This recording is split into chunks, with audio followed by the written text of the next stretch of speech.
What's up, ladies and gentlemen? We are live and back with day 84 of 100. It feels good. We have just completed yet another section. Front-end libraries. We just picked up our certificates, so that feels really good. We're making progress, and we're on to a new section now. Data visualization with D3. So I've heard a few things here and there.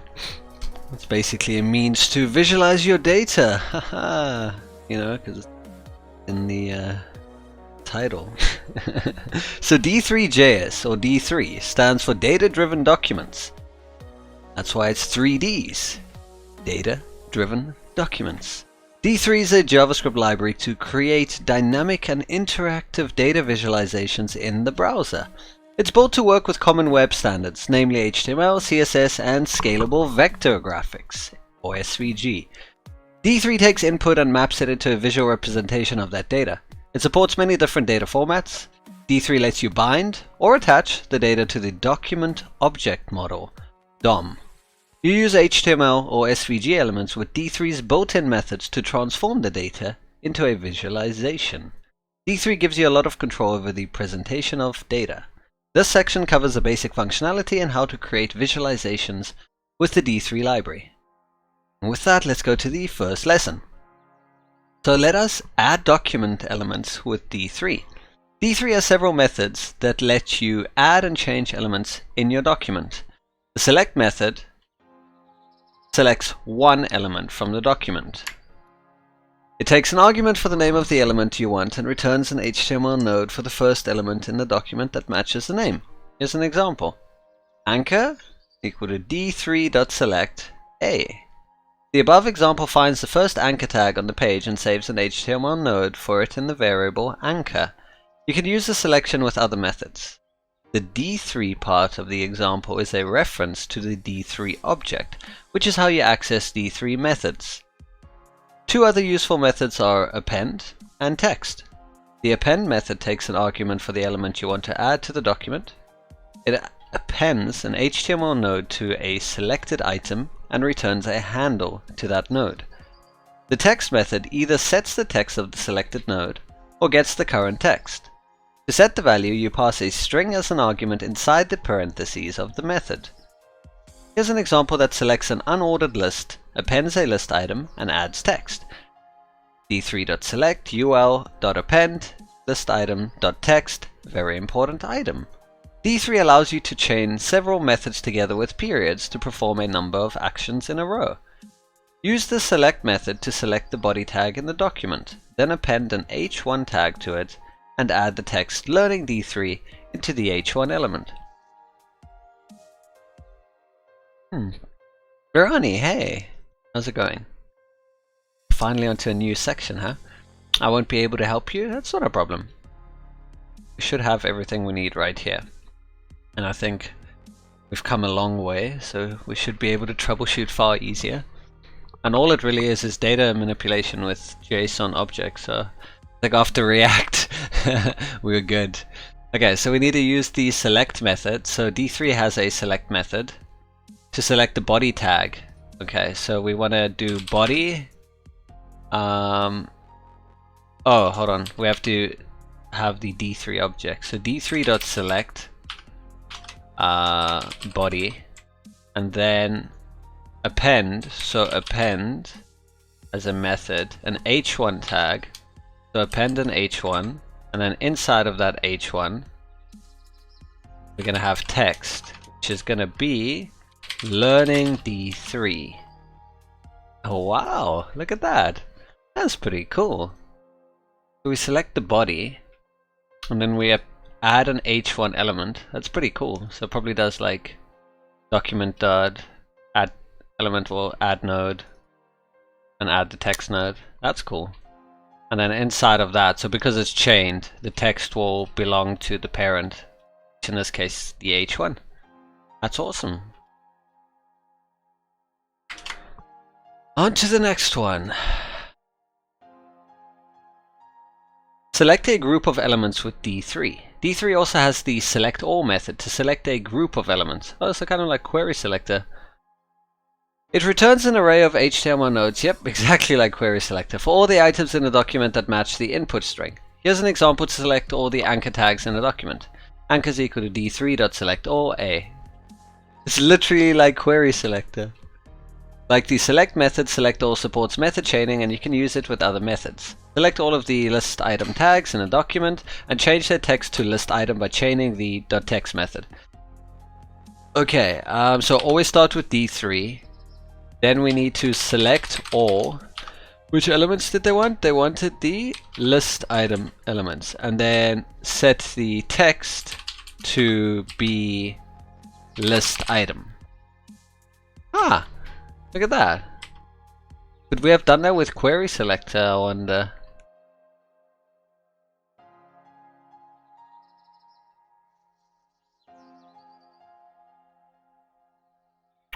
Let me see something. Wouldn't it be something like document.get document.query selector, then we get list item. Wait, can we do inner HTML for each one?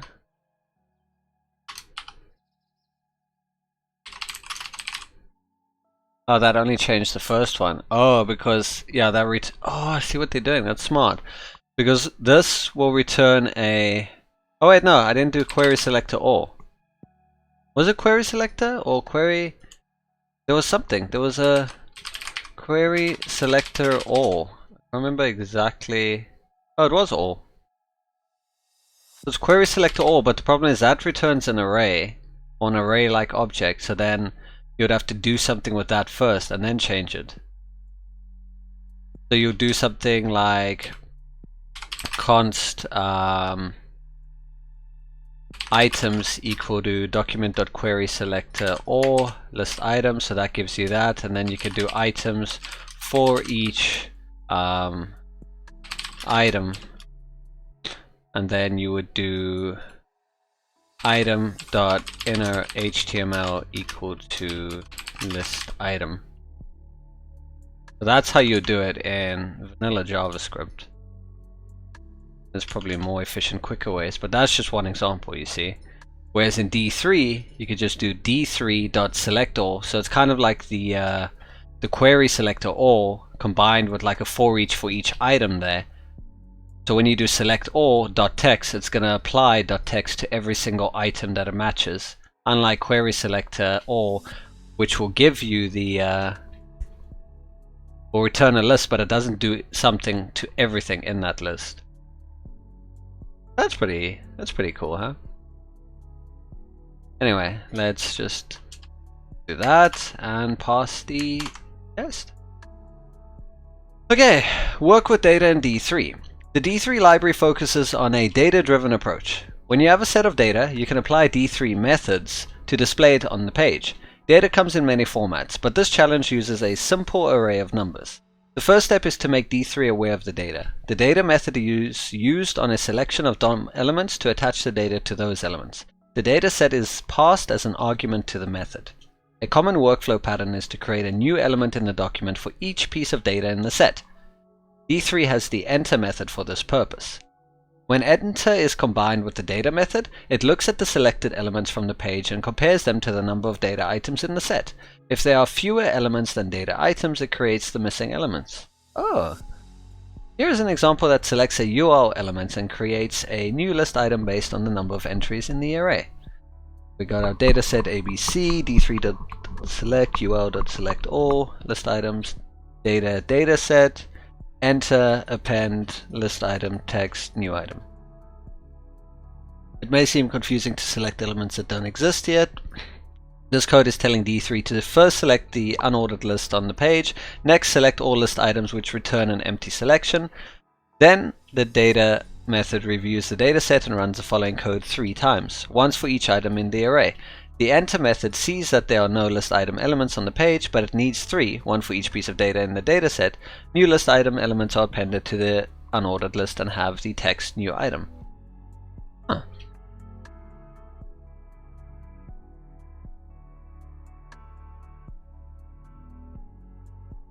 That's smart. So it's a body node. Select the body node. Okay. So D3 dot select body, and then select all H2 elements dot select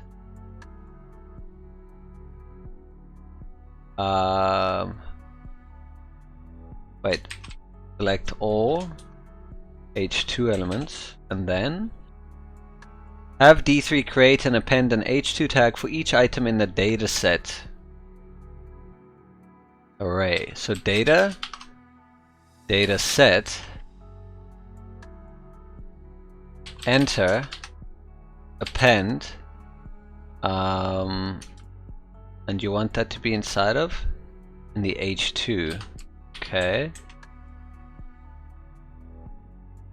Text, and you want it to be new title.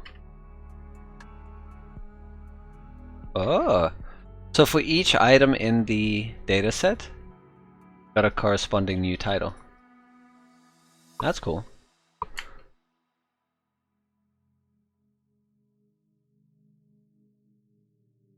Work with dynamic data in D3. The last two challenges cover the basics of displaying data dynamically with D3 using the data and enter methods.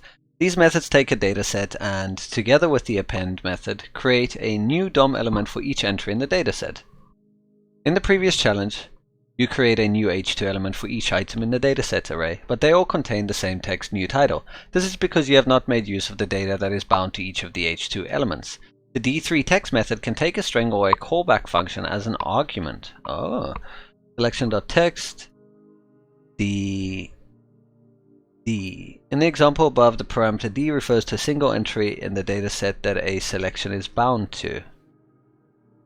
Using the current example as context, the first H2 element is bound to 12, the second H2 is bound to 31, and the third is bound to 22, and so on.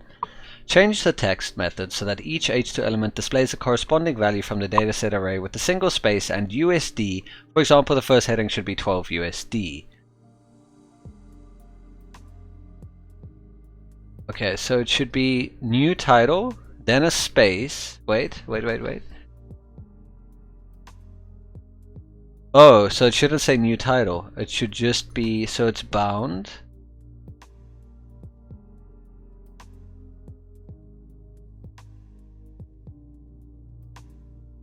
So you can have, we call it like entry or like data. Or like data.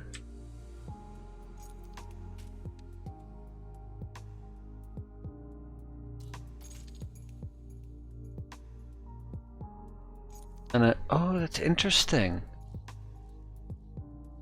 So we want 12. Can I do USD like that? No. So it still treats it the same. I need to use concatenation.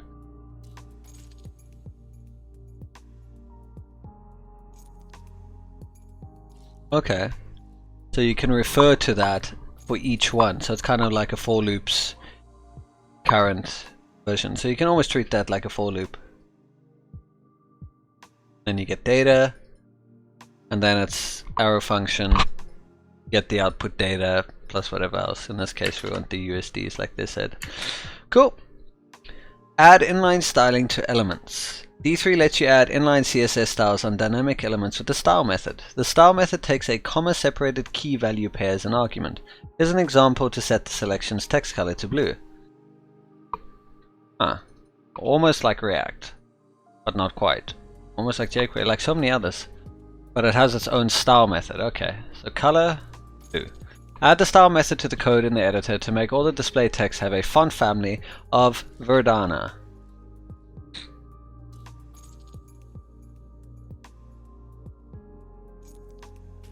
Okay.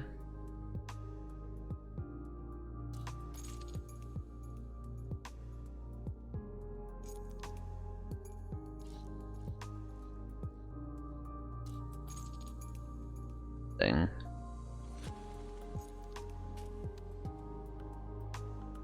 So can I just append style to that?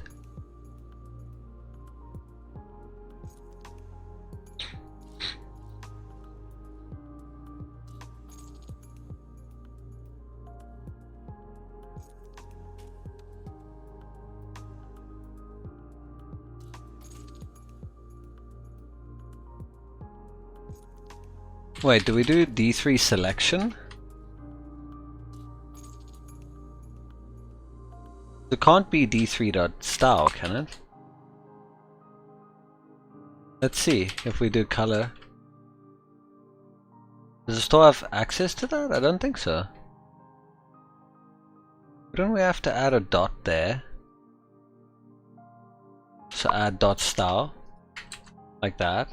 Yeah.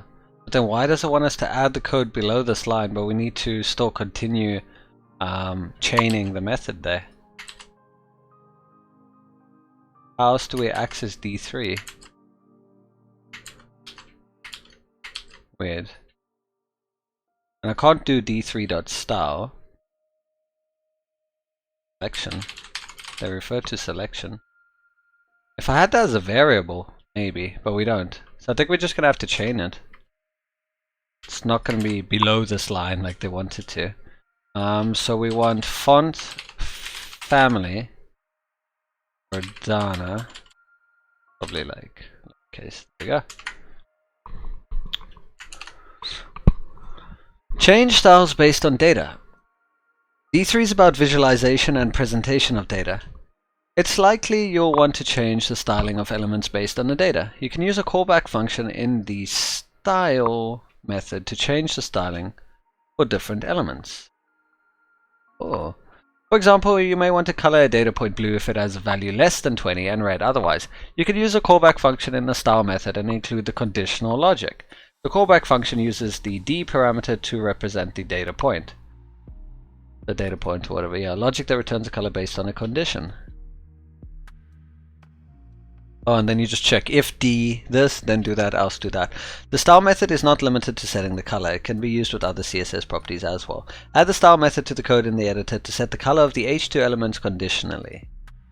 Okay. I wish I could add the code below this line, but how else do I chain it if you... whatever. Dot style. And you want me to change the color. Okay, so color and data. And let us, whoops, write our function in here. And it's going to be if the data is less than 20. If data less than 20.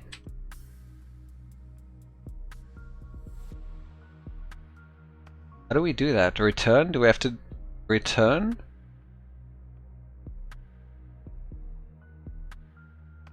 Can we just return?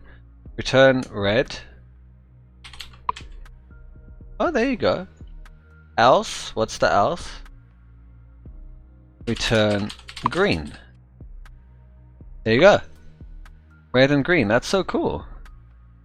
We can visualize our data.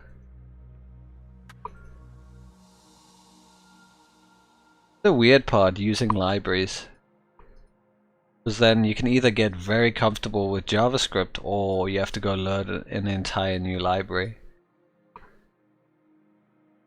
I mean, if it does everything you need it to do, then why not, right? Using a lot of inline styles on HTML elements gets harder to manage, even for smaller apps. It's easier to add a class to elements and style that class one time using CSS rules. D3 has the attribute method to add any HTML attribute to an element, including a class name. That's cool.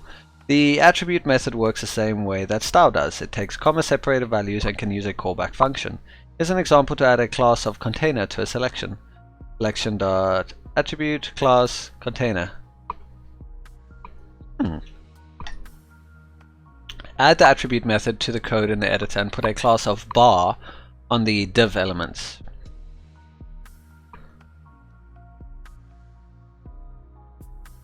You wanted a class.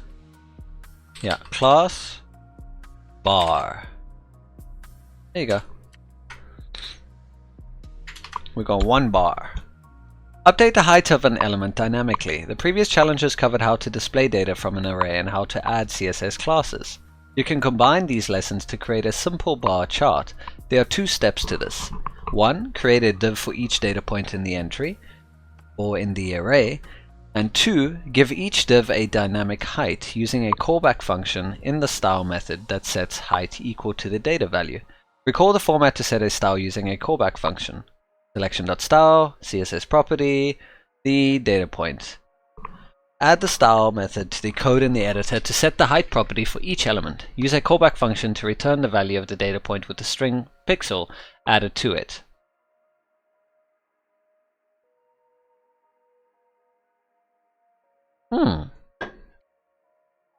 Dot style, and we needed what? Height.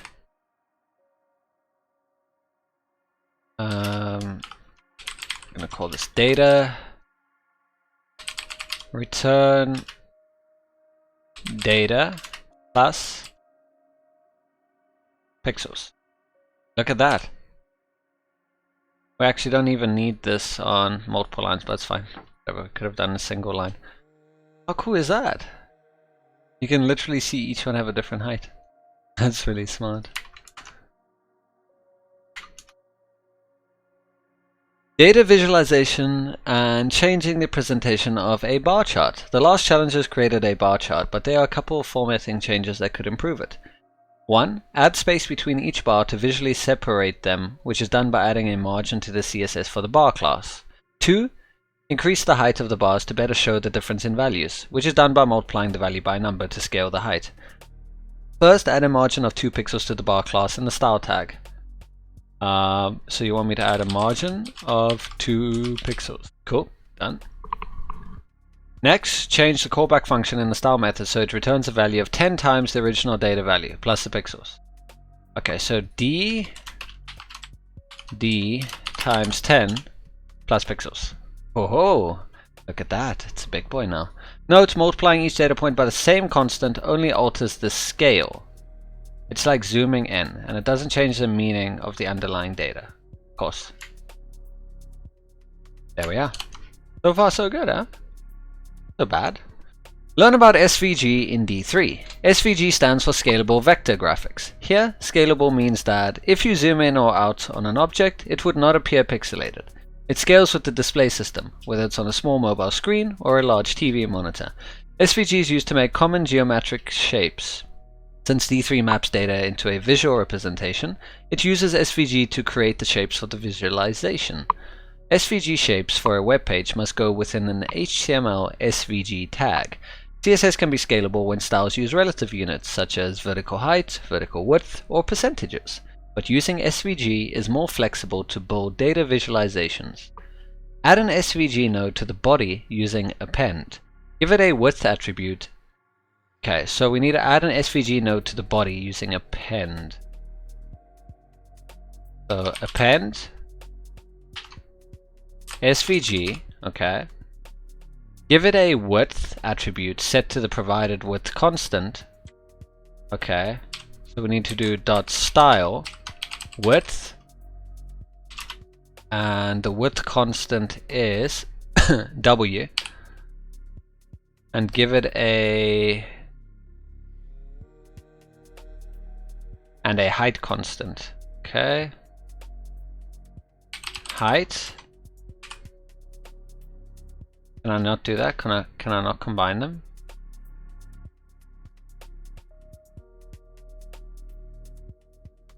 Can we not do that? Width, height. Does that not work?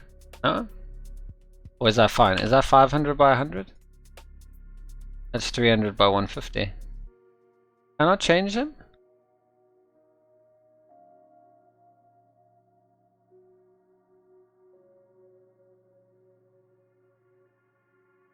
Does it take an object? I can't remember. What does it need? Do we give it an object? Like that? Does that work? No? Doesn't want objects? Okay, if it doesn't want objects, can it take them in parentheses?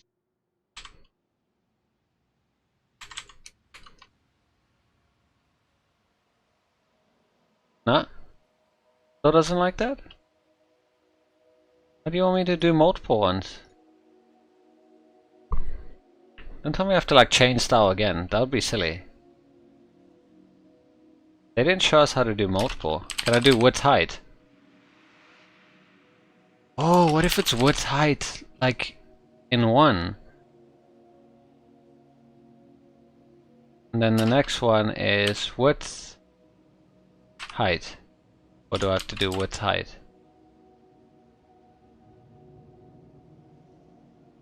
Huh? I'm sure there's a way to do multiple, but let's just go chain them one by one. So here's width.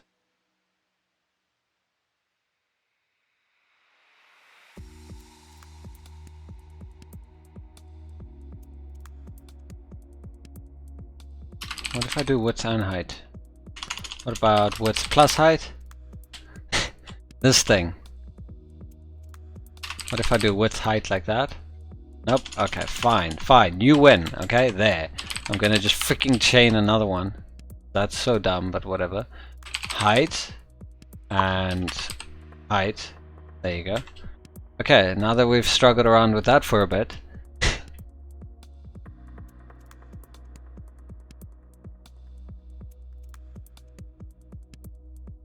Give it a width attribute set to the provided content, the height attribute set to provided age content. Oh, I need to use attribute, not style. Oh, could have just done style, you know, but I mean, okay. I mean, same thing, right? Attribute, style. There we go. You'll see it in the output because there's a background color of pink applied to the style tag.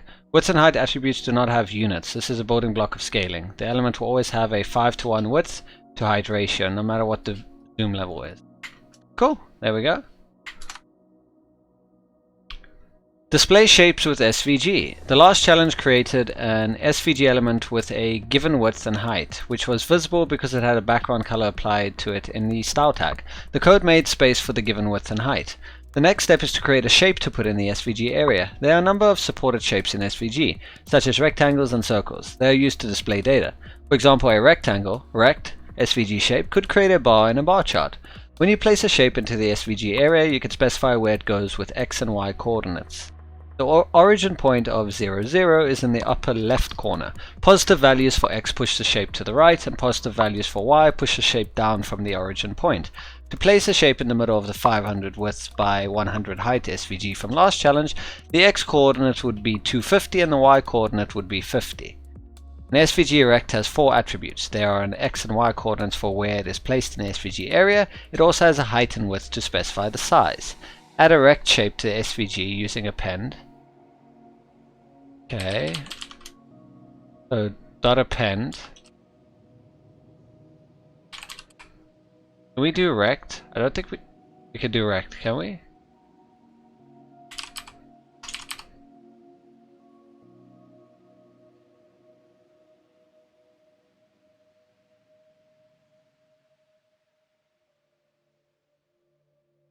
We do a rect. Oh, we have to do something like that, don't we? Rect. Give it a width attribute. Okay, what is it going to be equal to? 25. And a height attribute of 100. Also give the rect X and Y attributes each set to 0. So we'll actually use them. So attribute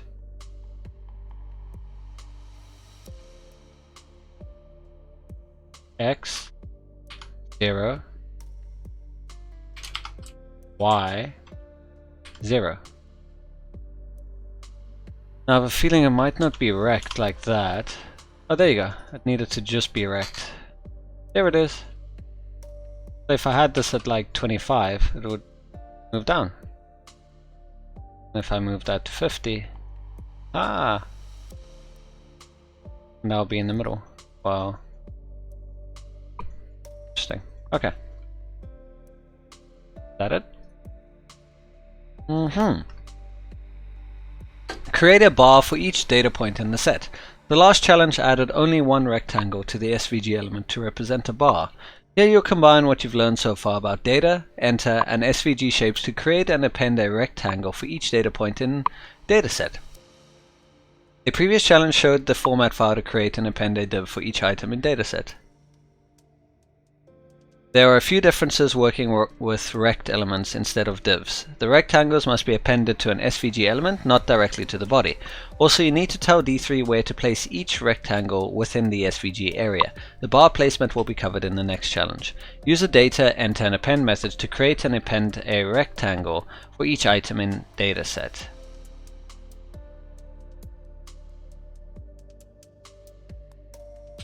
So data is going to be dataset. And then enter, and then append.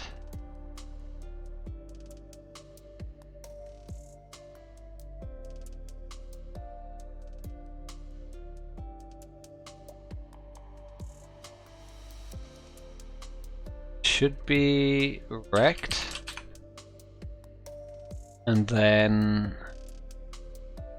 we need the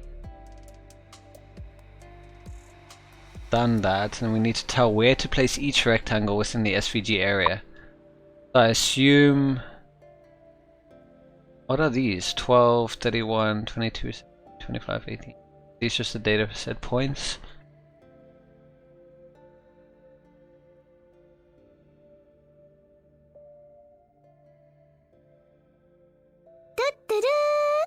D. Yalmacruz dress following the family.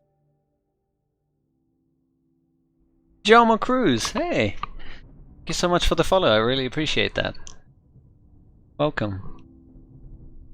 Okay, so we did alright, I was expecting them to be moved. The bars should display all on top of each other, which they are. Okay, that'll make sense why we're only seeing the one. There we go. Dynamically set the coordinates for each bar. The last challenge created and appended a rectangle to the SVG element for each point in dataset to represent a bar. Unfortunately, they were all stacked on top of each other.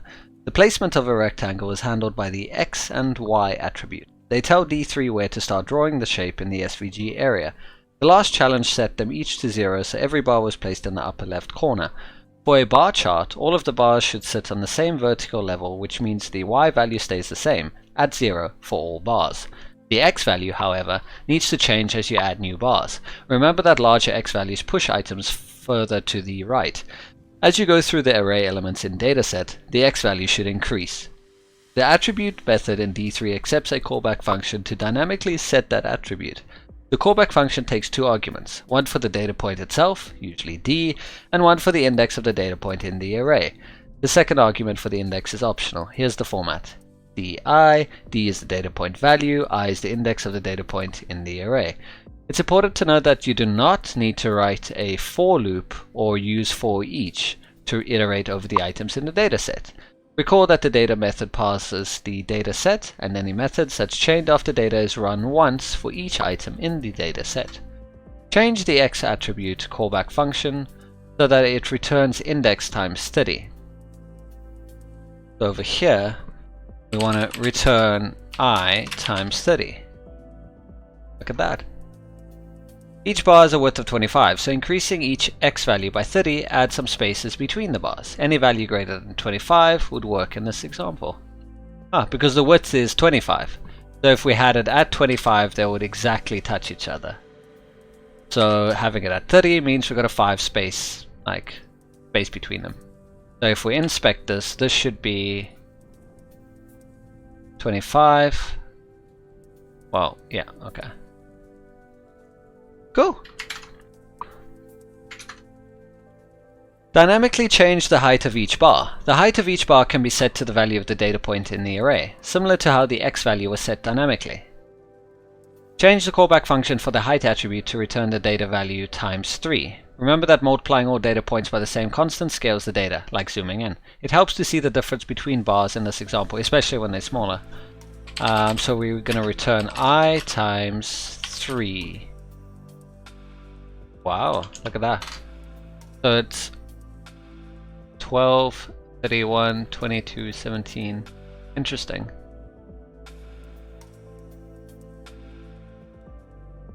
Wait, if that's 9,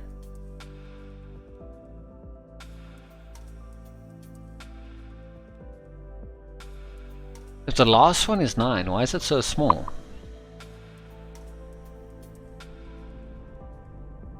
That's weird. Oh no, surely it's sorting them by order. It must be sorting them by order, right? Can we actually see that? Does D3 like store values?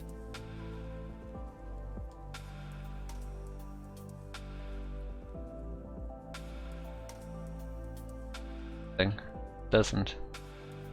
I just assume it's done in order.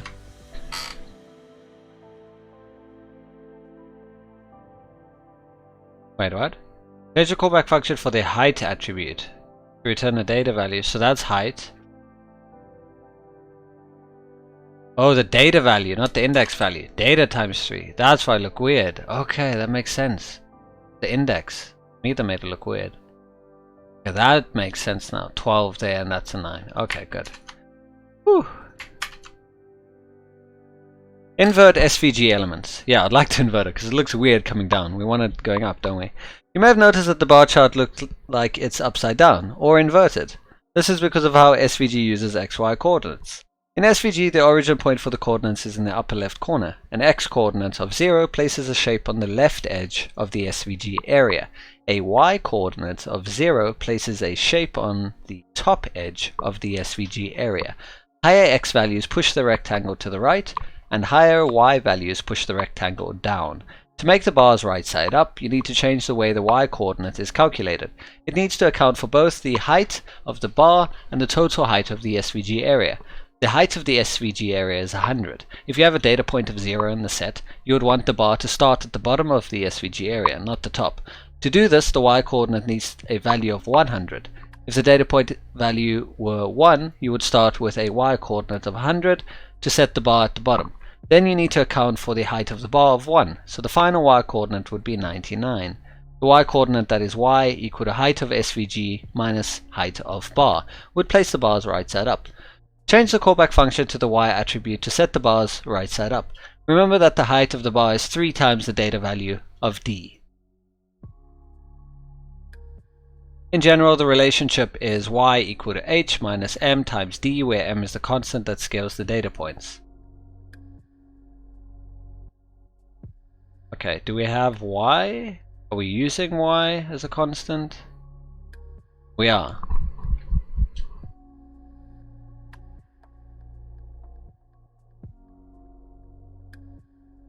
So this is going to be for Y now. So we can return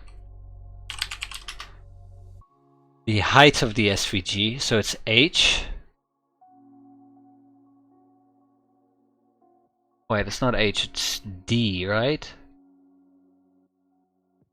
So it's going to be D times 30, because it's been times, no, it's D times 3, minus H. Huh?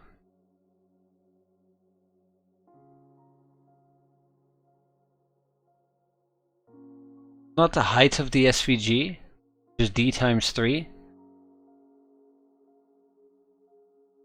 Minus the height of the bar, which is H.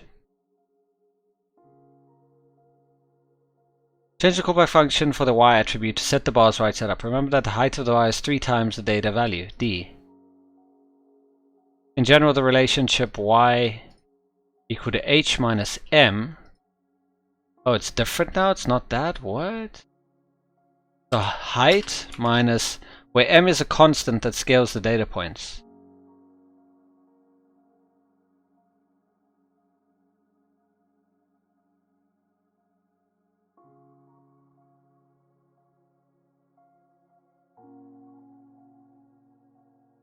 That's the height. Minus 3 times D. There we go. Okay. It was the other way around. Now why did I get confused? Height of SVG. It was a height. Minus... Oh, I had to do 3 times D. Where I was doing it the other way around. That's what they meant. The height of the SVG. Okay, I flipped it around. My bad. These are the bars. Right, okay. We got it. So without that, it's upside down. That's so cool. Wow. You'd think they'll do that by default, like display data like this. Strange. But I mean, obviously it's SVG, it's not their standards. But yeah, anyway, that's good. Change the color of an SVG element. The bar is in the right position, but they are all the same black color. SVG has a way to change the color of the bars. In SVG, a rectangle shape is the color with the full attribute. It supports hex codes, color names, and RGB values, as well as more complex options like gradients and transparency. Add an attribute method to set the full of all the bars to the color navy. Okay, so dot attribute full navy. In the navy. There we go. Add labels to D3 elements. D3 lets you label a graph element such as a bar using the SVG text element.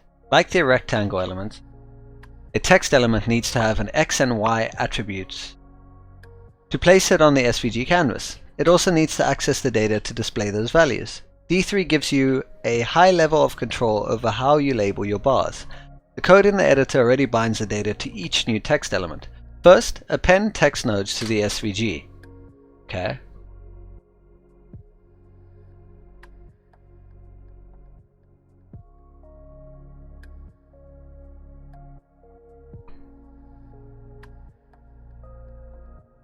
Right, so first append text nodes to the SVG. So append text. Next add attributes.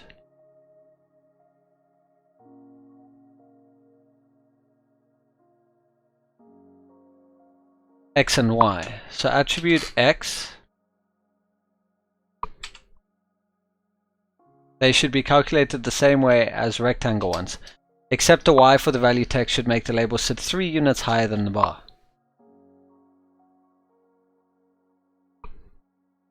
So it should be the same as above is what you're saying, so I should just use this.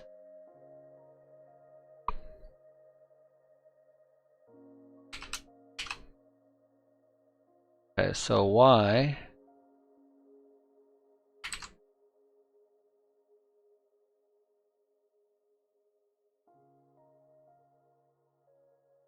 finally use the D3 text method to set the label equal to the data point value.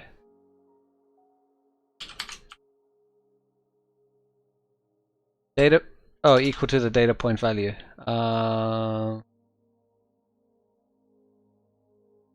Data. Come on! Where's my equals today?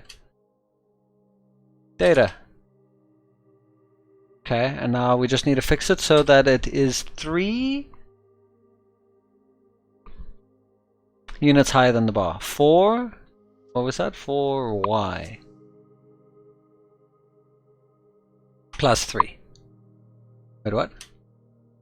Oh, because it's the other way around? Do we have to do minus 3 in that case? Okay. I mean, I think that works, except, you know, that guy is like gone off of Oblivion. Or do I have to account for that? I think I have to account for that. I'm sure it wouldn't look that way, right? So we need to somehow do this in the beginning.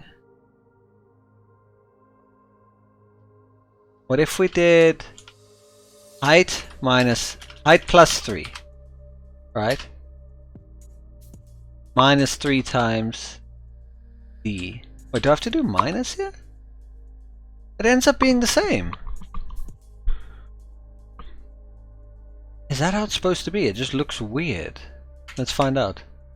It's supposed to be like that? With the text cut off? Okay. I thought I would have taken into account. Style D3 labels. D3 methods can add styles to the bar labels. The full attribute sets the color of the text for a text node. The style method sets CSS rules for other styles, such as font family or font size. Okay, so it wasn't my zoom level. Set the font size of the text elements to 25 pixels and the color of the text to red.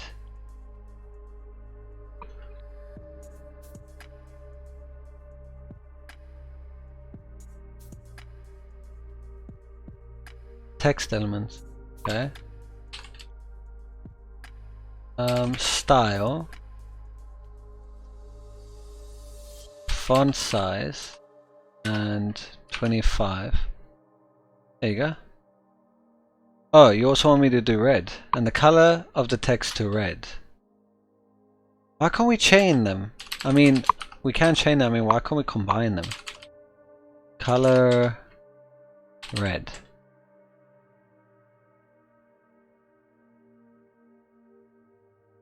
Wait, I have full color.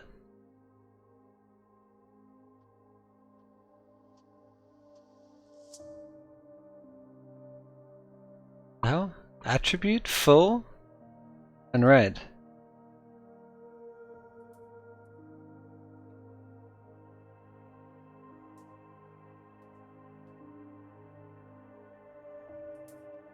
Oh, did I misspell?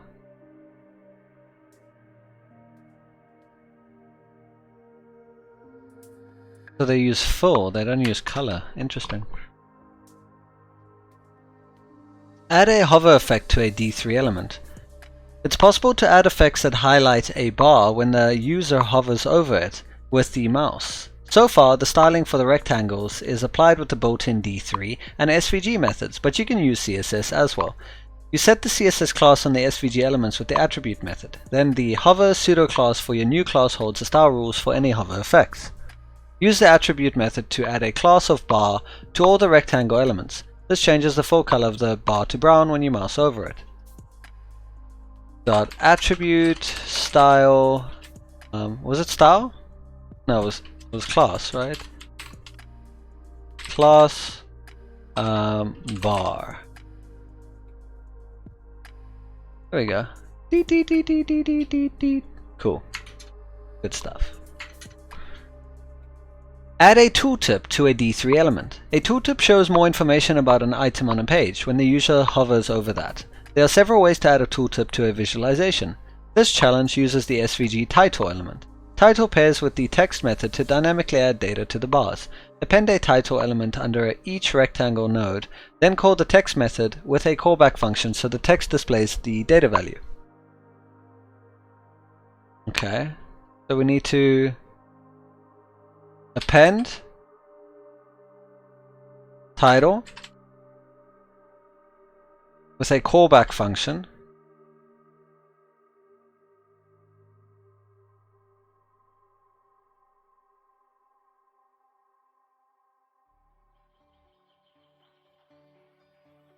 which then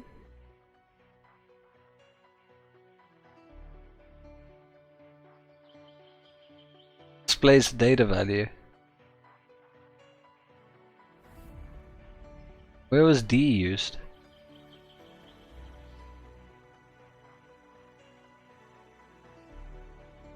Like that?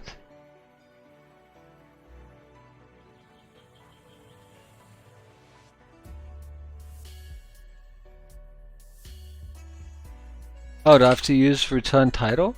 No, that wouldn't make sense. Appended title element, which we've done that. Then call the text method. Oh, never mind. What am I doing? So append title and then call text with a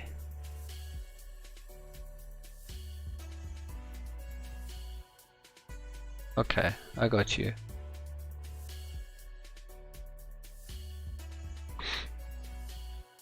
Then in text we have the callback, so we can have like data.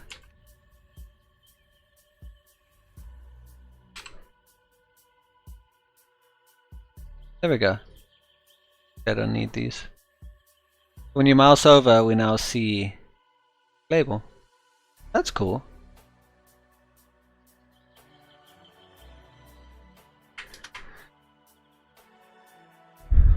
Create a scatter plot with SVG circles. What? A scatter plot is another type of visualization. It usually uses circles to map data points, which have two values each. These values tie to the X and Y axis and are used to position the circle in the visualization. SVG has a circle tag to create the circle shape. It works a lot like the rectangle elements you use for the bar chart. Use the data, enter, and append methods to bind dataset to a new circle element that are appended to the SVG canvas.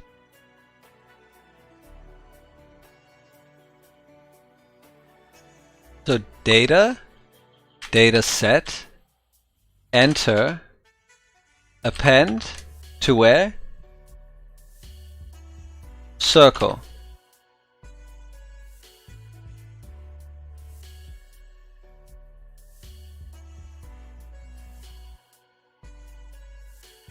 Why not work? Data,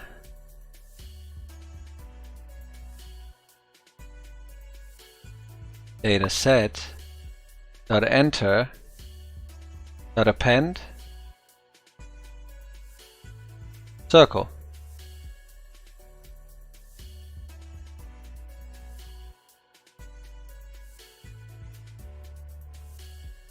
Oh, the circle's one visible because we haven't set the attributes yet. We'll do that. Thanks for telling us! You know, like notes. Okay, I'm just like waiting, like, huh? Nothing's happening. Your code should have 10 circle elements. How would I know? How would I know? I'd have to check the HTML, huh? The last challenge created the circle elements for each point in the dataset and appended them to the SVG canvas. But D3 needs more information about the position and size of each circle to display them correctly.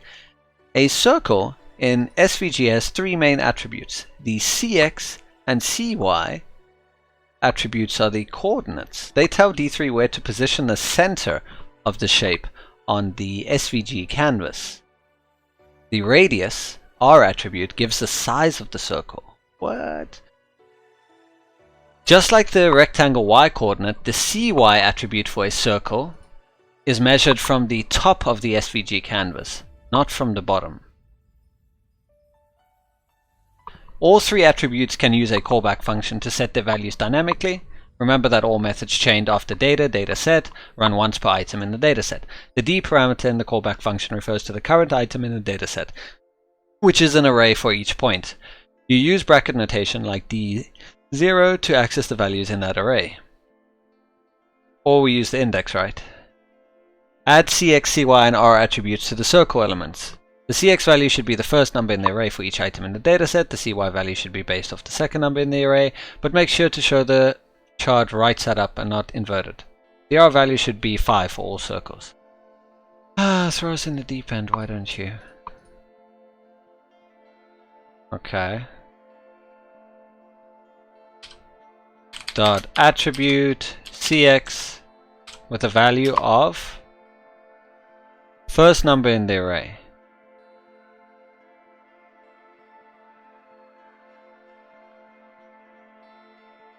Do we have data? I think no.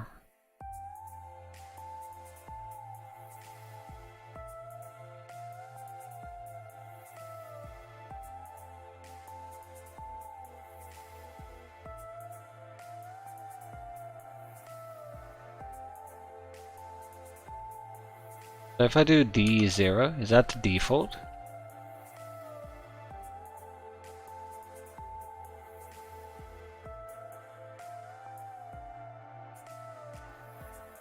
Is that default if I say D or data or whatever? Will it know? Dot attribute CY, second number in the array, D1.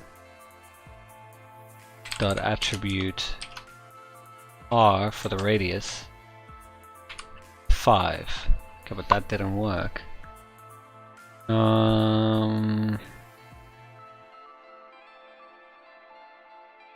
Select data, data set, enter, append circle.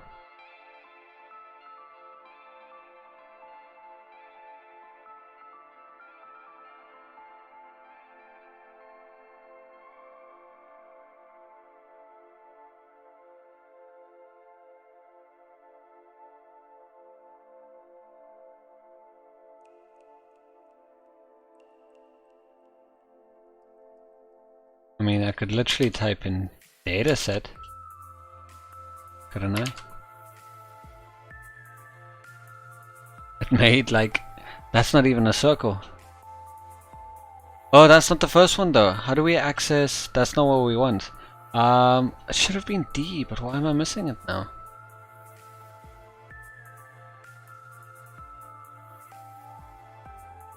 Each one can have a callback. Okay, hold on. Each one can have a full callback, right? That means this can be data.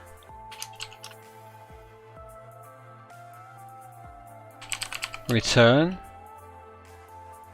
data 0, right? That's the first one. Dot attribute cy. It's going to be data as the callback. Return data 1. Then lastly, we have attribute r for the radius of 5. Okay, that should have worked. What am I missing? We specified the callback is data, and then return data 0. Whatever the value is at data 0. So why didn't that work?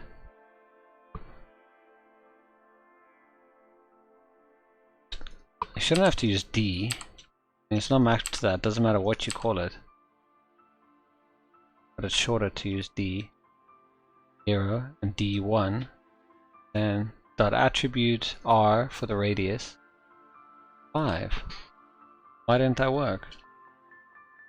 What have we done? No? Select all circles. Circles were created, right? No, they're to be created. From the data set, enter, append, circle with an attribute of cx with the height being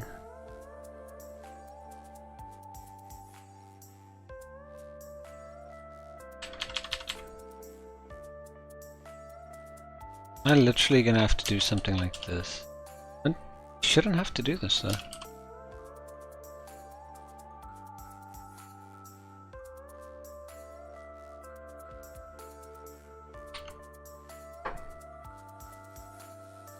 Should return. Imagine we shouldn't be returning. Could be another thing. I don't think this matters. It should be able to all be on one line. Wait, what? What? I couldn't do it on one line? Okay. That's weird. There you go. There's D0, there's D1, and a radius of 5. Got our scatter plot. Little circles. But apparently it's not correct. First CX value should have a value of 34, the first one. What is it then? CX of 34 and a CY of 422.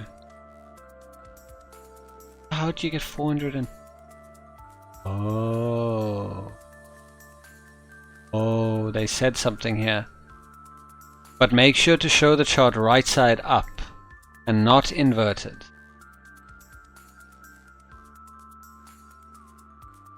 CY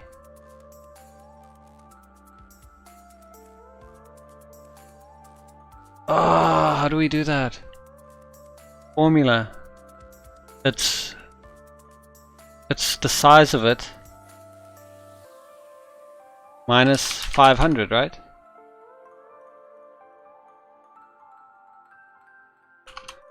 Wasn't it D1 minus 500? The size of the... oh, size of height, but it's the same. Because D1... they wanted it to be 422. Isn't that 422 plus 7080 is 500? It is. Oh, never mind. It's 500. That's why I made the mistake last time too. It's the first value minus the other value. There you go. There we go. Got it now. Slowly getting more complicated. Add labels to scatterplot circles. Yeah, because right now, what is this? You can add text to create labels for the points in a scatterplot. The goal is to display the comma-separated values for the first X and the second Y fields of each item in dataset. The text nodes need X and Y attributes to position it on the SVG canvas. In this challenge, the Y value, which determines height, can use the same value that the circles use for its CY attribute. The X value can be slightly larger than the CX value of the circle, so the label is visible. This will push the label to the right of the plotted point. Label each point in the scatter plot using the text elements. So .text, the text of the label should be the two values separated by a comma and a space.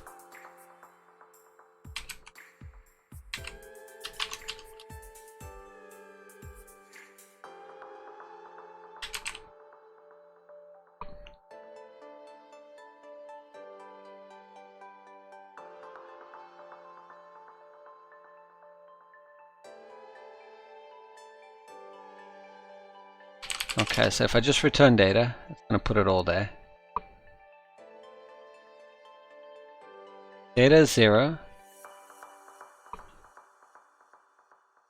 Wait, no, I should just be able to return data. Right? Didn't I? Two values? We'll figure out afterwards. Set the X attribute, so attribute X to 5 units more than the value used for CX.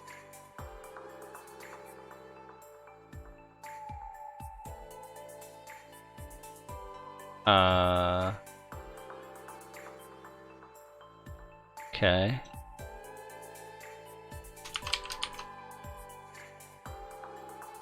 So D0. There you go. And then the Y attribute is going to be the same that I did for CY. Okay, so that's going to be D H minus D 1. Okay, now that we've got that, I need to also set the X attribute so it's 5 units more.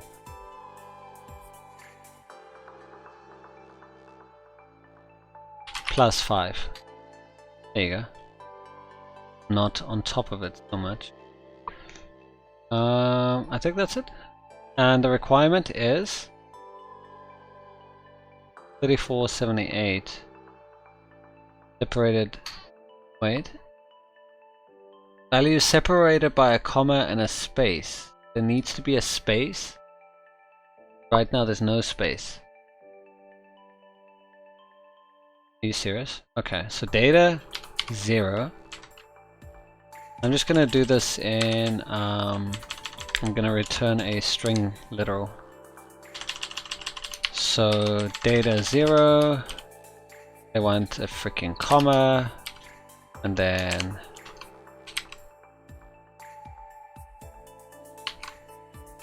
data 1.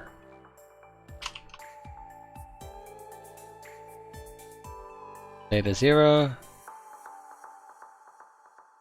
What am I missing?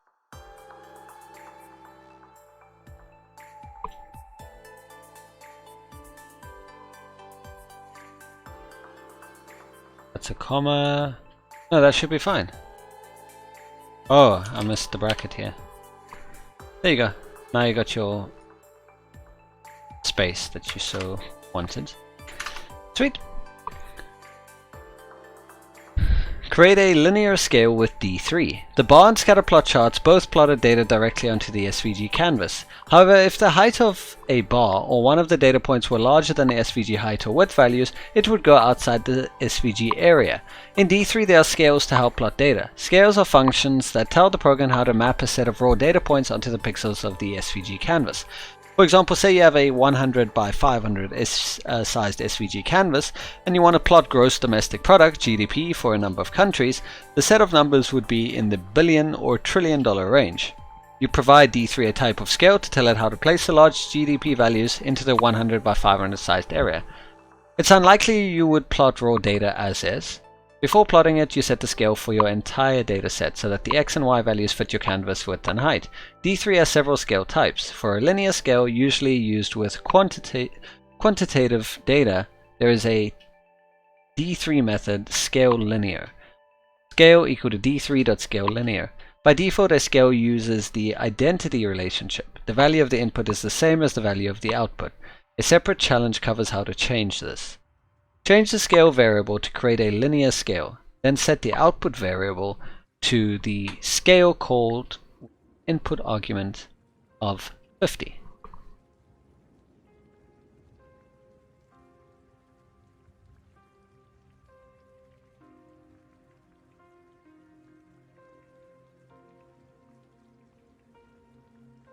Want me to give you scale. Wait, so I need to create the scale here. So d3.scale linear. Then set the output variable to the scale called, it's an argument of 50, okay.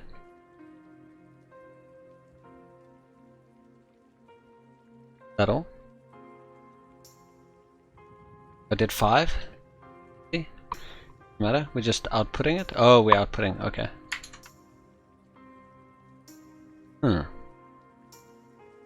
Set a domain and range on a scale. By default, scale uses the identity relationship. The input value maps to the output value. But scales can be much more flexible and interesting. Say data has values ranging from 50 to 480. This is the input information for a scale and is also known as the domain. You want to map those points along the x-axis on the SVG canvas between 10 units and 500 units. This is the output information, which is also known as the range. The domain and range methods set these values for the scale. Both methods take an array of at least 2 elements as an argument. Here's an example. Set a domain, the domain covers a set of input values, scale domain 5480. Set a range, the range covers a set of output values, 10 and 500. The scale 50 returns 10. Scale 480 returns 500. Scale 325 returns 323.7. Scale 750 returns 807.67.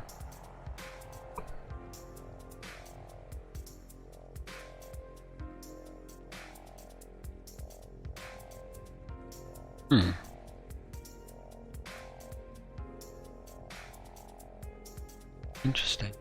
Notice that the scale uses the linear relationship between the domain and range values to figure out what the output should be for a given number. The minimum value in the domain, 50, maps to the minimum value, 10, in the range. Create a scale and set its domain to 250, 500 and range to 10, 150.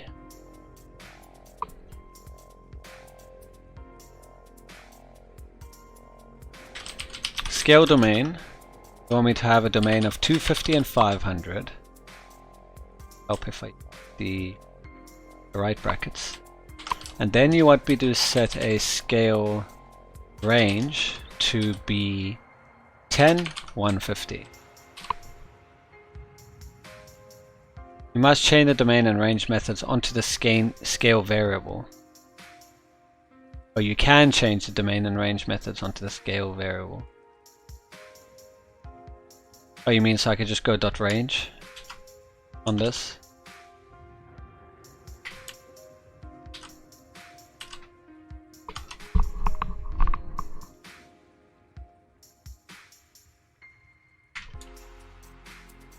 Cool. Use the d3.max and d3.min functions to find minimum and maximum values in dataset. I was actually thinking about that because then you could dynamically set everything based on your values. The d3 methods, domain and range set that information for your scale based on the data. There are a couple of methods to make that easier. Often when you set the domain, you'll want to use the minimum and maximum values within the data set. Trying to find these values manually, especially in a large data set, may cause errors. D3 has two methods, min and max, to return this information. Here's an example. A dataset may have nested arrays like the XY coordinates pairs that were in the scatterplot example. In that case, you need to tell D3 how to calculate the maximum and minimum. Fortunately, both the min and max methods take a callback function. In this example, the callback's function argument D is for the current inner array. The callback needs to return the element from the inner array, the X or Y value, over which you want to compute the maximum or minimum. Here's an example for you how to find the min and max values with an array of arrays. So returns the smallest number out of the first elements. Const min x is equal to d3.min location data, which is this entire array, d, and and we actually want to return D0. The first one for each one. When x compared to 168 is set to 1. Position data variable holds a 3-dimensional 3D array. Use the D3 method to find the maximum value of the Z coordinate. Third value from the arrays and save it in the output variable. Okay, so we need to do D3. Did we say maximum? So D3.max position data. We have D012. Yeah. 8 is the max. Good. Ta-da! Use dynamic scales. The D3 min and max methods are useful to help set the scale. Given a complex dataset, one priority is to set the scale so the visualization fits the SVG's container width and height. You want all the data plotted inside the SVG canvas so it's visible on the web page. The example below sets the x-axis scale for scatterplot data. The domain method passes information to the scale about the raw data values for the plot. The range method gives it information about the actual space on the web page for the visualization. In the example, the domain goes from 0 to the maximum in the set. It uses the max method with a callback function based on the x values in the array. The range uses the SVG canvas's width, but it includes some padding too. This puts space between the scatterplot dots and the edge of the SVG canvas.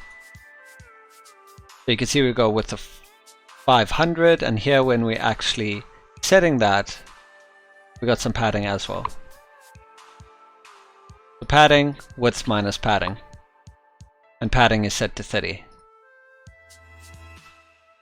The padding may be confusing at first. Picture the x-axis as a horizontal line from 0 to 500. The width value for the SVG. Including the padding in the range method forces the plot to start at 30 along that line instead of 0 and end at 470 instead of 500. Use the y-scale variable to create a linear y-axis scale. The domain should start at 0 and go to the maximum y value in the set. The range should use the SVG height and include padding. Remember to keep the plot right side up when you set the range for the y coordinates. The higher value, height minus padding, is the first argument, and the low value is the second argument. Okay, so let's start somewhere.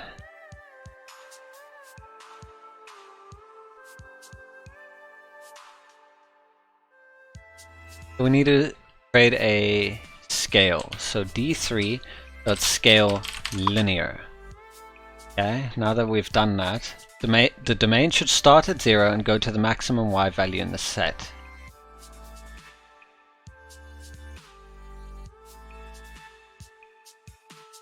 Okay. Go over here.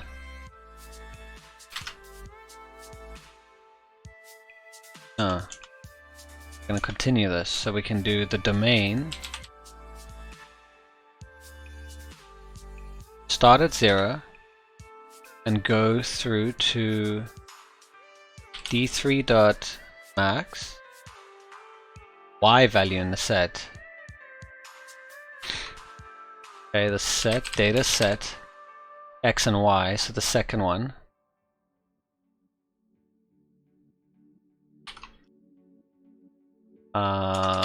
So that is D1. Is that the max?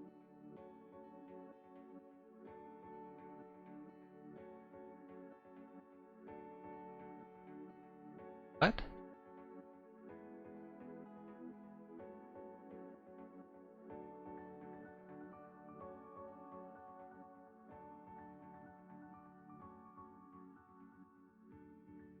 I need to still close this off.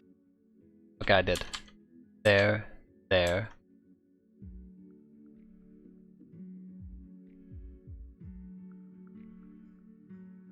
The range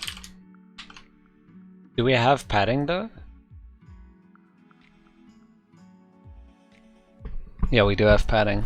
So the range is going to be padding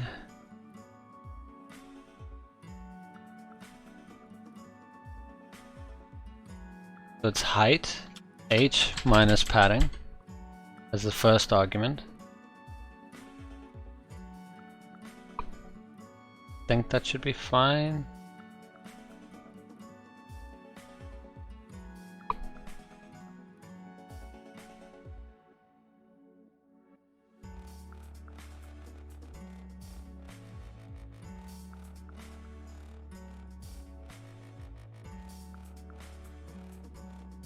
Is it just padding? Is that right?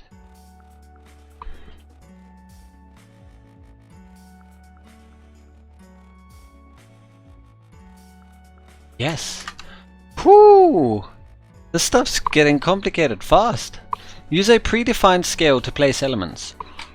With the scales set up, it's time to map the scatter plot again. The scales are like processing functions that turn the X and Y raw data into values that fit and render correctly on the SVG canvas. They keep the data within the screen's plotting area. You set the coordinate attribute values for an SVG shape with the scaling function. This includes X and Y attributes for rectangle or text elements, or CX and CY for circles. Here's an example. Shape, attribute X. So you can use a D-scale. Oh.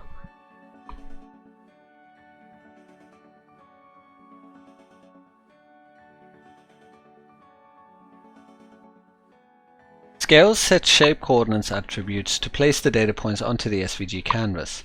You don't need to apply scales when you display the actual data value, for example in the text method for a tooltip or label. Use X scale and Y scale to position both the circle and text shapes onto the SVG canvas. For the circles, apply the scales to set the CX and CY attributes. Give them a radius of 5 units too.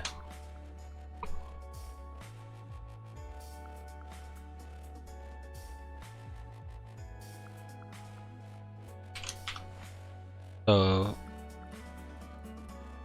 X is going to be data X scale dot X scale the 0 dot attribute Y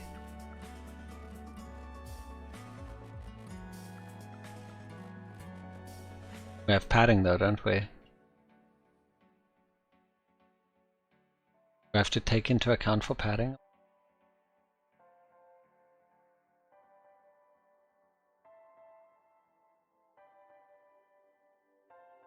We need, I wonder, let's do it without first. Y scale D1.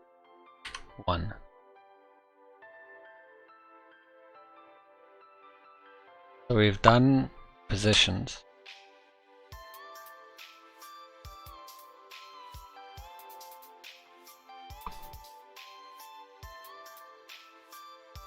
Oh, it's CX and CY, right.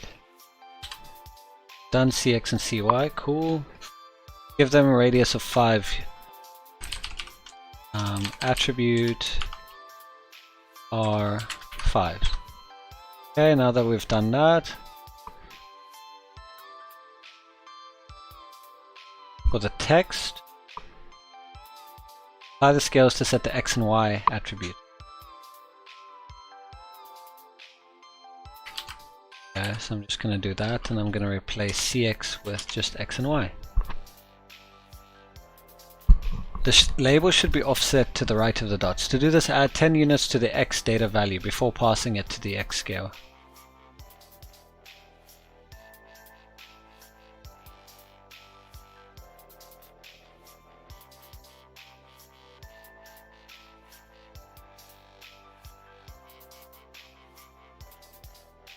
Before passing it to X scale.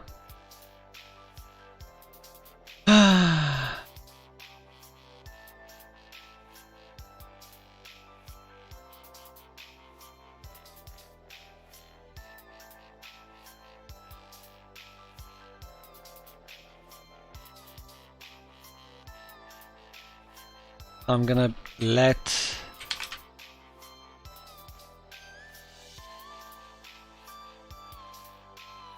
we just do x equal to d0 plus the padding, right? Or no? Plus 10. And then we're gonna pass x.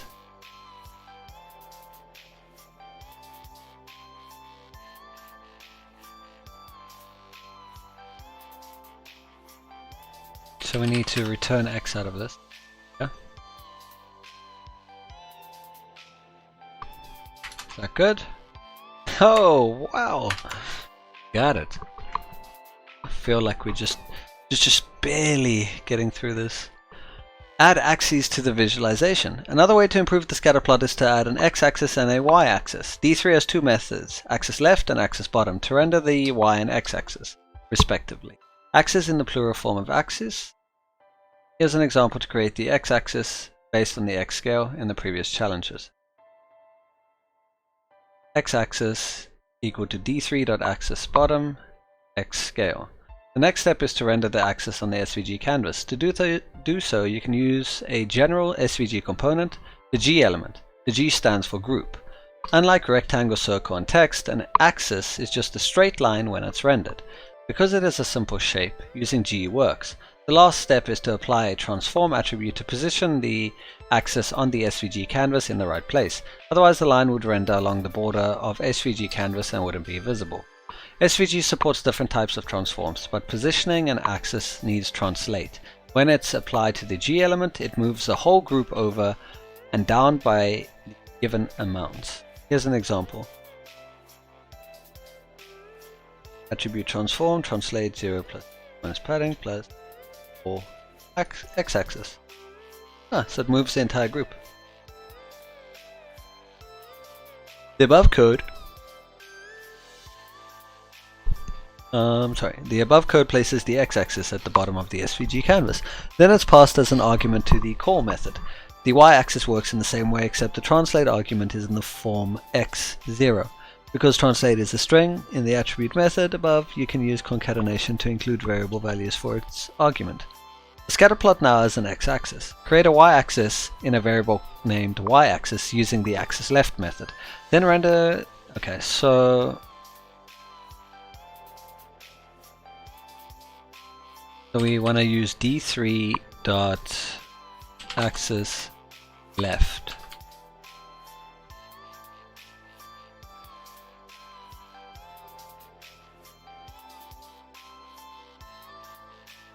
Using y scale.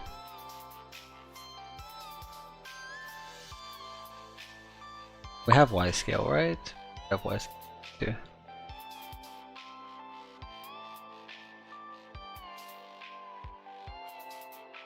Using the axis left, then render the axis using a G element.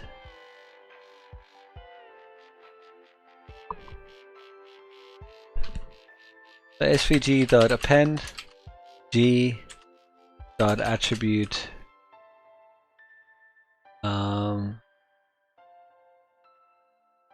transform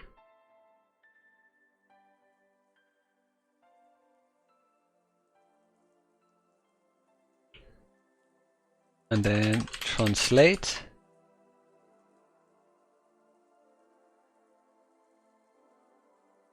x. So the first one is x.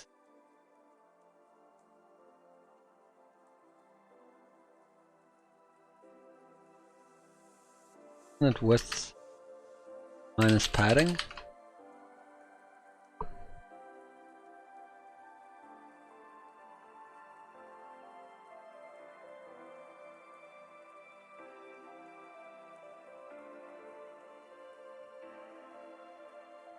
Transform. Translate.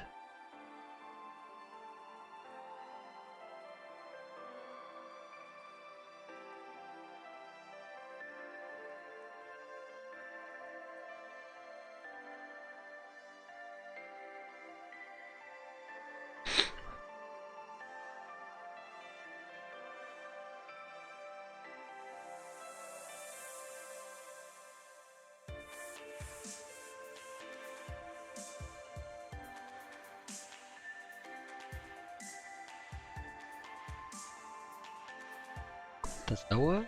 We close them all now?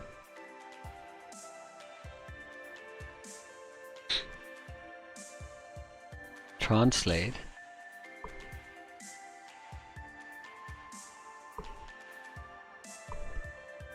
Width minus padding. 0 plus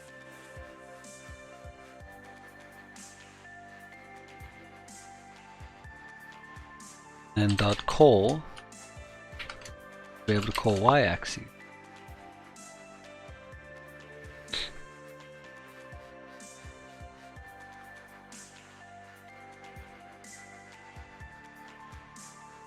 This translate should be, the first argument is x and then 0. Anzilla is following the family. Anzilla, hey, thank you so much for the follow. I really appreciate it. You doing well?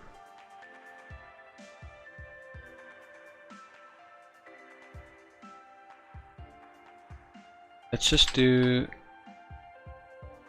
attribute translate.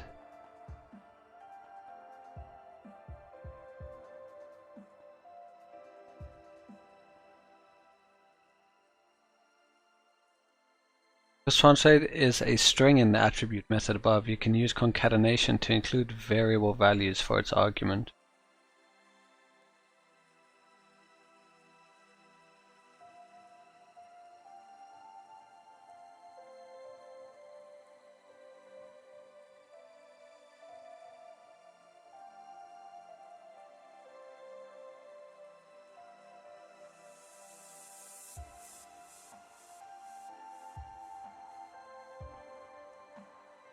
Need to translate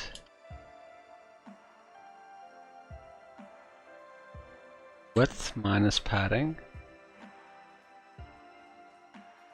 0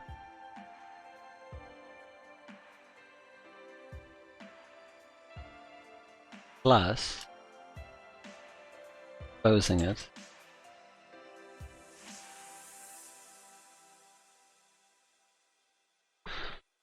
but we broke something. We can append to G the attribute transform. Appending that and attribute translate.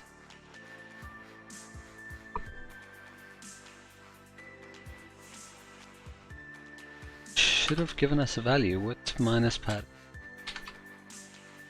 Okay, that's why I needed it in.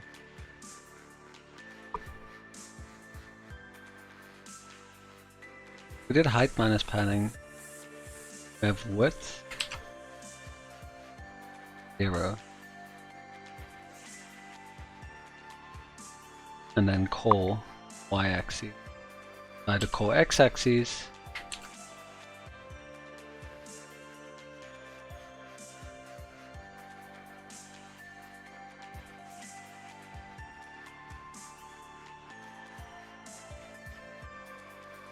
This is our height.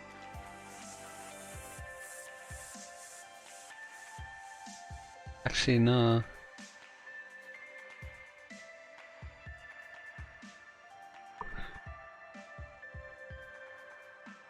And we are calling y-axis requirements.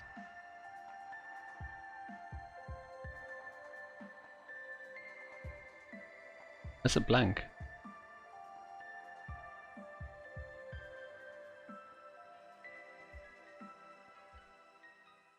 Nothing in G, but attribute.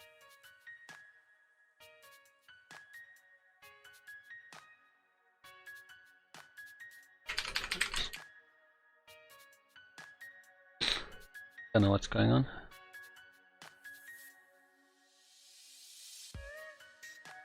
Okay, because you need transform translate inside of it, that's why. Now I understand. Concatenation, man. You need transform and then translate, that's why. Okay, so transform. First one. Transform. Translate. 60. This. I do.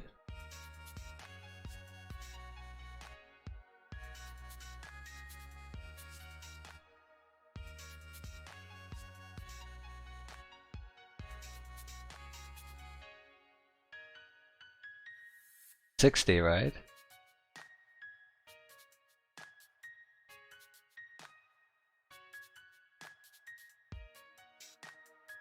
Oh, I don't think it sees the second one because it has to be a string.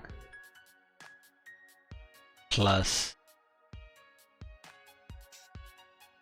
the plus there. Okay, let's clean this up. Jeez, they did not make this easy at all. What an absolute mess. Having to use string concatenation? Because transform is the property, it uses translate. We need a value there. That's going to return as a string. 60 plus the comma for the next value, which is a 0. Like that. And then on top of that we need a call. But did I close that? I didn't close that.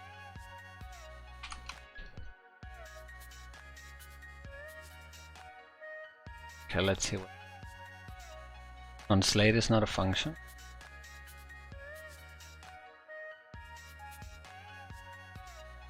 For translate. Okay, let me write this out the way it should be. It should be transform translate 60 0. That's what we should be passing in.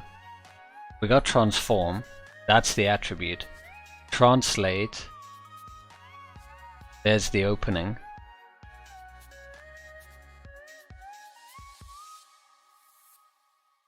That will be translate with the opening bracket. This will be 60.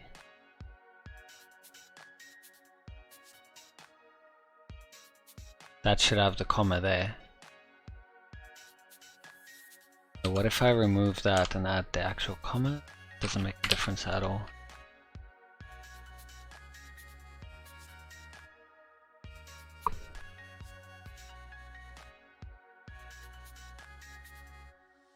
Error that we get? Translate is not a function.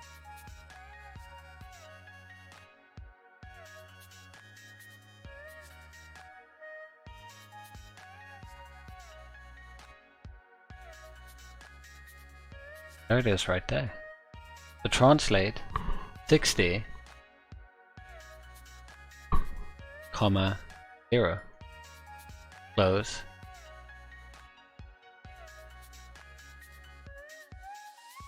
I'm just going to use this because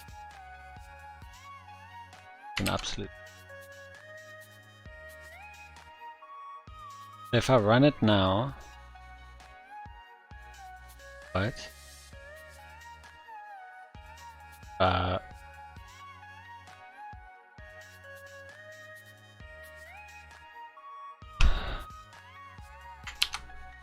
Where's it appended though? Can I just not see it?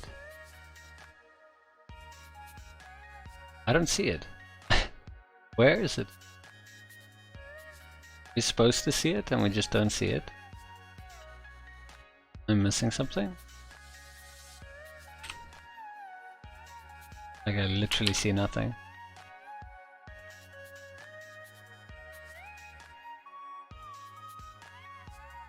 Where the y-axis? There's x, where's the y? Where's the...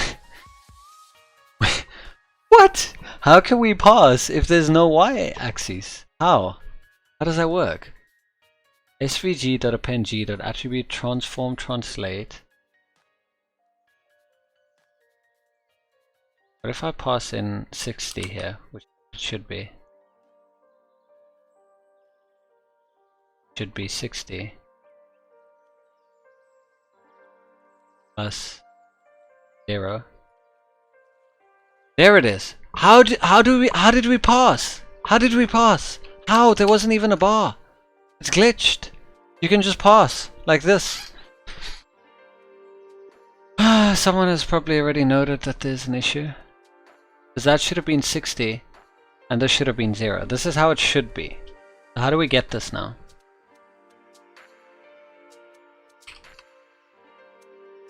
Let's do plus, okay, plus padding, plus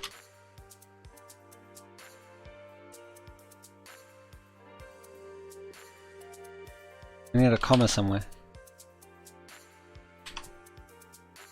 I need a 0 there, or I need...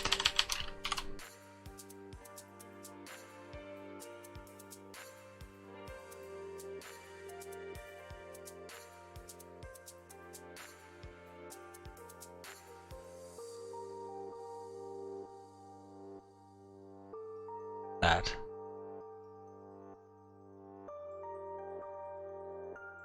Add that, and add a plus.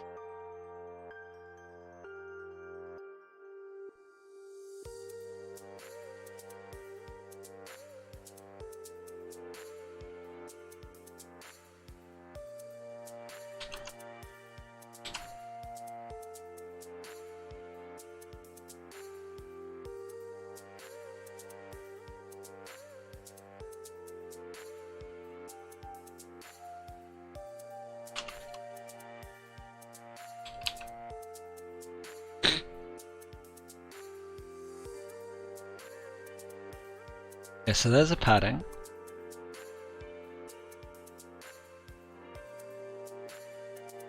Padding plus 0. That didn't seem to make a difference at all. That should have been 60, because padding is 60. So 60, 0, close.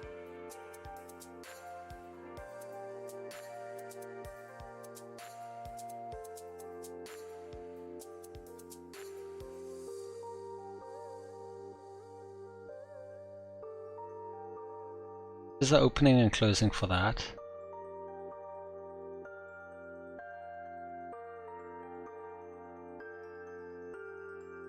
Why are we doing string concatenation? So stupid.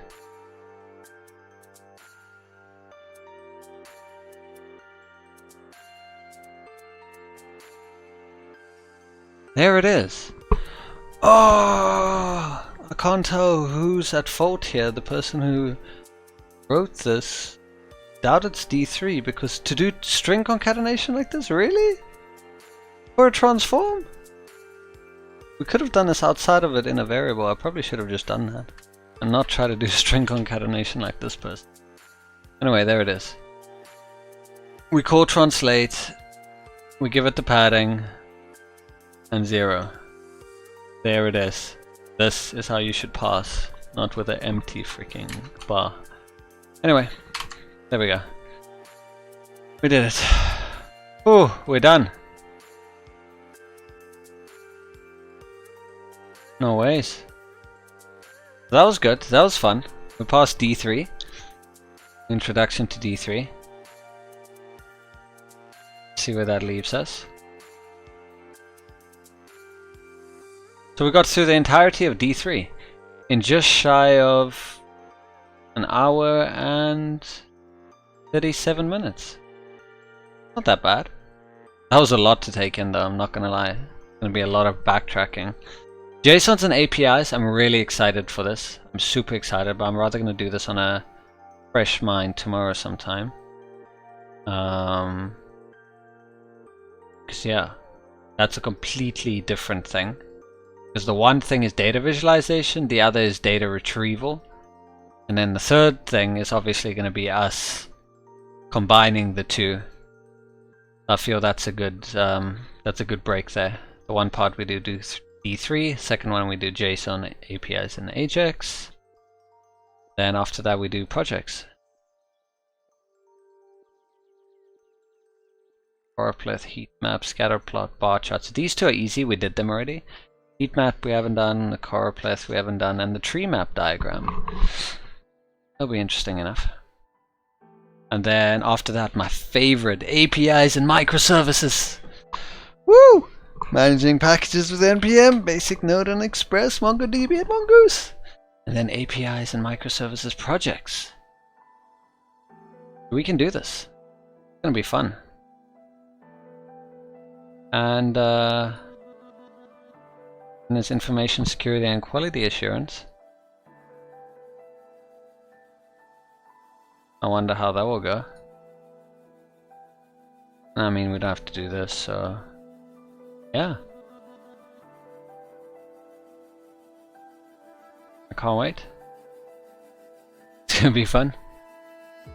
But until then, I'm going to have to say goodbye to all you wonderful people, and I'll catch you on the next episode. Bye.